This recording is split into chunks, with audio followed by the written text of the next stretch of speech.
Welcome to Muslim Apologetics Australia. Look how disgusting and pathetic this Daily Mail is. It reports breaking news: boy 6 beheaded in front of a screaming mum in Saudi Arabia for being the wrong religion. Now, when you read the headlines, it gives you the perception that the Saudi Arabian government itself took a 6-year-old boy, beheaded him in front of a screaming mum just because he was from the wrong religion. Now, when a non-Muslim is reading this, the first thought process in his head is, look what Saudi Arabia is doing. And who is Saudi Arabia? This is the government. These are the people in control. This is the law. This is the legislation. But then when you actually read the article itself, it says something very different. Let's listen.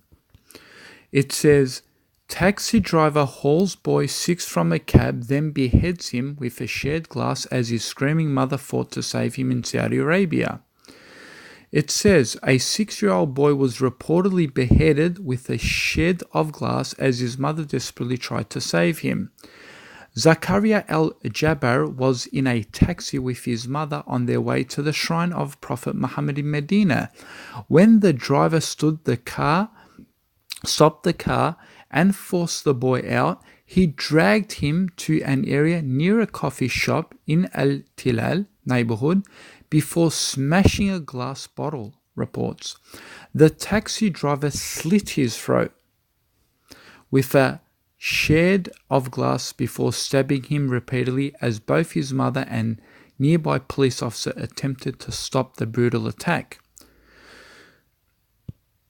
Now look what this part says of the article. It says, it is not known why the driver attacked the boy, but Saudi officials have reportedly claimed he was suffering from mental health issues. Now, notice when you're reading the actual report, it's got nothing to do with the Saudi officials. It's got nothing to do with the Saudi Arabian government. Rather, it is a mad lunatic, a mental patient, acting on his own as a lone wolf, targeting a 6-year-old child for apparently being from a different religion.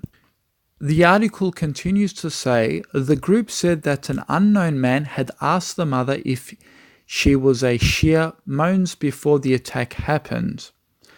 They said the Saudi Shia community came together today in mourning and show solidarity with parents. So notice it is a madman acting individually by himself. But look what the article says. In its headlines, it says, boy 6 beheaded in front of a screaming mum in Saudi Arabia for being in the wrong religion. I mean, you obviously see how the media sends propaganda through and it's all about clickbait, yeah? So it could have easily said a madman beheaded a 6-year-old boy in a taxi, right? It could have said that, but it doesn't. All it says is he was hurled from a cab, meaning that the authorities could have taken him, the Saudi police, and beheaded him. But it doesn't mention anything about the taxi driver. It just says boy 6 beheaded in front of a screaming mum in Saudi Arabia. Now, if the media was honest, it would say in their headlines that a madman or a mental patient or a man took a boy out of a cab to behead him. But it doesn't say that. It basically just puts the perception that the Saudi Arabian government was behind this.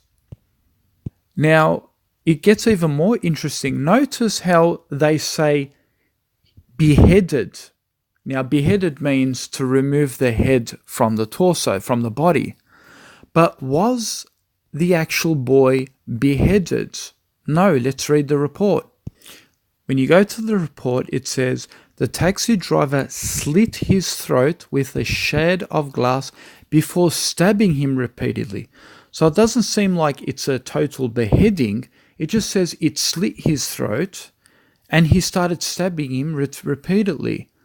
Now, beheading obviously is more gruesome because it's literally removing the head from the torso, but there isn't a report that actually suggests that. So there's more exaggeration added to the actual narration.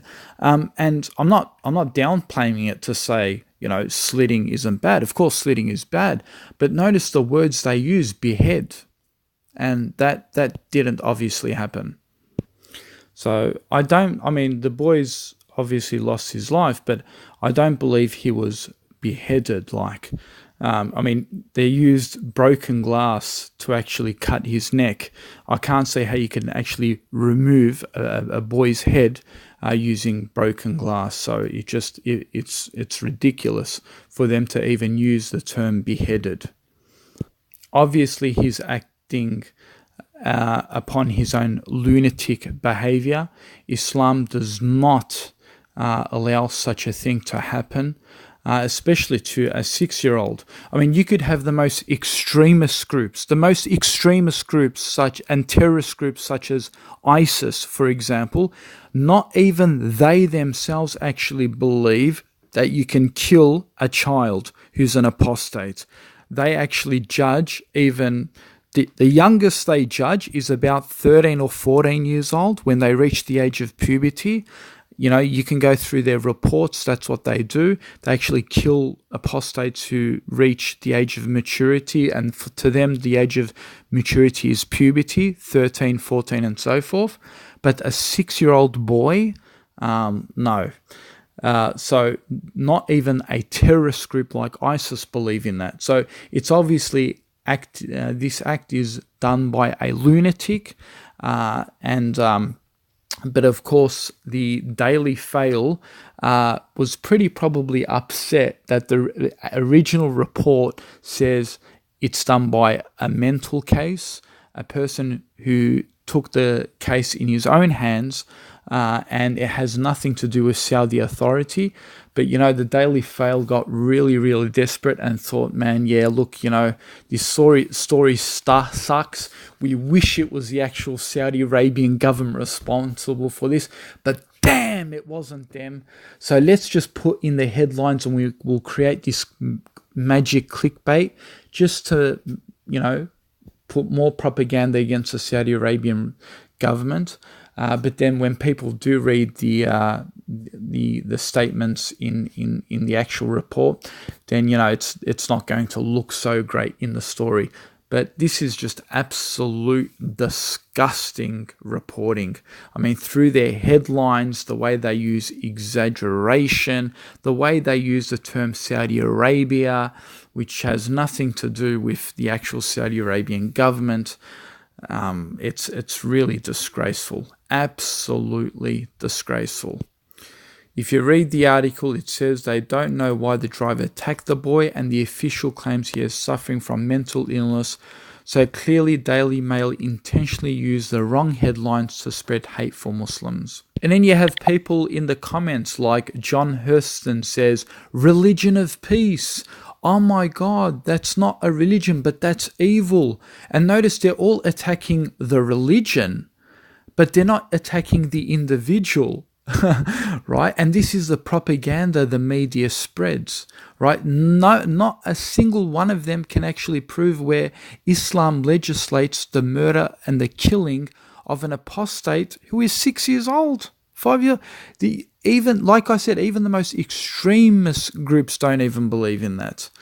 But then the comments continue, hate religion with vengeance. Look at all these comments. And this is what it's designed to do. It is designed to attract the bigots, the liars, the slanderers, and to create false propaganda about Islam and about Saudi Arabia.